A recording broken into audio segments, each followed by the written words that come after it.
दिल्ली हिंसा मामले में आरोपी शर्जील इमाम पिछले 6 साल से तिहाड़ जेल में बंद है। अब उन्होंने कड़कड़डूमा कोर्ट में दोबारा जमानत अर्जी दाखिल की है, जिसे लेकर एक बार फिर इस मामले की चर्चा तेज हो गई है। उनका तर्क है कि इतने साल बीत जाने के बाद भी ट्रायल में कोई खास प्रोग्रेस नहीं हो रही है और अब तक आरोप भी नहीं तय हो सके हैं। कोर्ट ने इस पर दिल्ली पुलिस को नोटिस जारी कर जवाब दाखिल करने की तारीख तय कर दी है। देखिए ये रिपोर्ट। क्या बिना आरोप तय किए हुए 6 साल जेल में रहना सही है?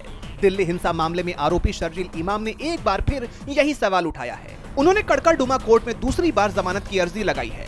उनका कहना है कि केस में कोई भी प्रोग्रेस नहीं हो रही है। शर्जील इमाम की पहली जमानत अर्जी 5 जनवरी 2026 को सुप्रीम कोर्ट ने खारिज कर दी थी, लेकिन अब उन्होंने नई परिस्थितियों का हवाला देकर दोबारा नई अर्जी दाखिल की है।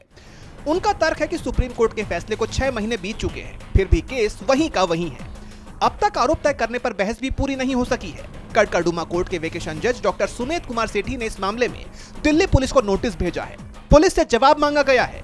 मामले की अगली सुनवाई 4 जुलाई को तय की गई है। आपको ये मामला याद ही होगा।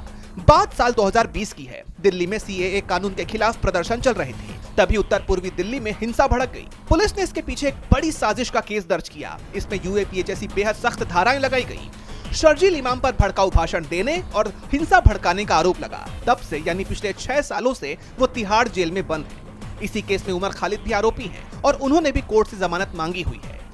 कानून की दुनिया में अक्सर कहा जाता है कि न्याय में देरी न्याय से इनकार के समान है। शर्जील का नया दावा भी इसी बात पर टिका है कि बिना ट्रायल पूरा हुए कोई इतने साल कैसे जेल में रह सकता है। वैसे 6 साल में पहली बार हाल ही में उन्हें अपने भाई की शादी के लिए 11 दिन की पैरोल मिली थी। अब सबकी नजरें 4 जुलाई पर है कि कोर्ट उन्हें जमानत देता है या नहीं।